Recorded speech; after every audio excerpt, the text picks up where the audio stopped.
All right, so I'm here with New York City Council member Julie Menin, who represents Roosevelt Island and the Upper East Side, and she just came back from a visit from the Roosevelt Island Older Adult Center. So Julie, welcome again to Roosevelt Island, and if we could just ask you a couple of questions. Sure, and it's great to be back again, Rick, and I just want to say I'm doing a visit with Carter Bird, and I'm thrilled to say that once again, I've allocated $60,000 to Carter Bird, and I've allocated $60,000 each and every year I've been in the council for a total of $240,000.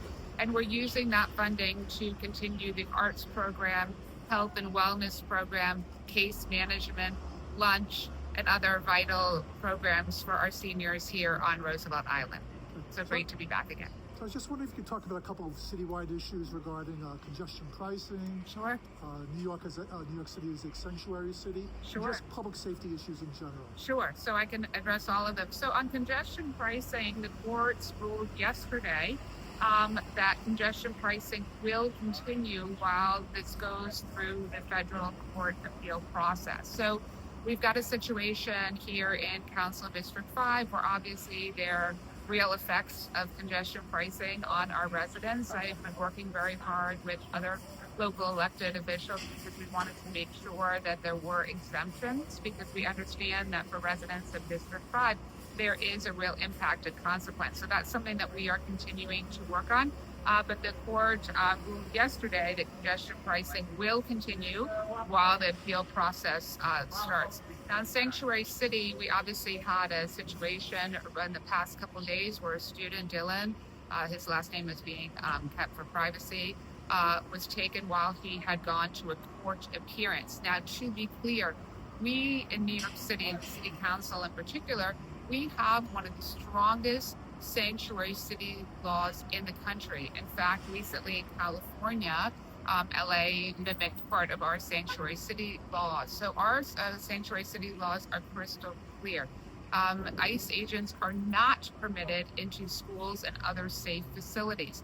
What happened in this case is that a student went and followed the process and went to a court appearance and was taken. There are real concerns we have about this, because this particular student was absolutely following the law, and we are deeply concerned as to why this student was taken. And we obviously are working very, very closely with the mayor's office, the governor's office on this.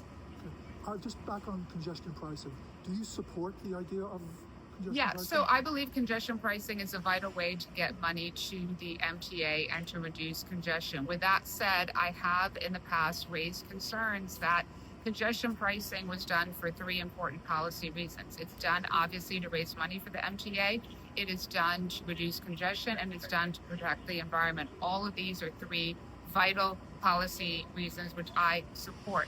With that said, the timing of congestion pricing right around COVID, when we were trying to get more people to come to the Central Business Core, where Broadway's down 10%, we're trying to get more people in to Midtown, definitely raised some concerns. And so what I'd like to see is I want to make sure that our residents in District 5 are getting their concerns met, which is they have asked particularly for certain exemptions. And so it's something that I've been talking obviously with our state elected officials on.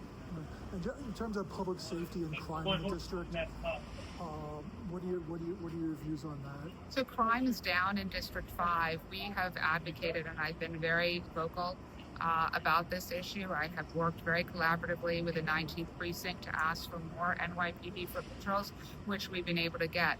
So we were able to get more NYPD foot patrols several years ago, and as a result, we have seen crime be reduced significantly in the district. With that said, there's much more to be done. So I will continue to advocate for more foot patrols, both in the subways, in retail corridors to reduce retail theft, and in other areas. I also, in addition to getting the increased NYPD foot patrols for our district, was able to get over 60 security cameras throughout our district, which have really made an enormous difference in fighting crime. Okay, great. Thank you very much. Great, thanks.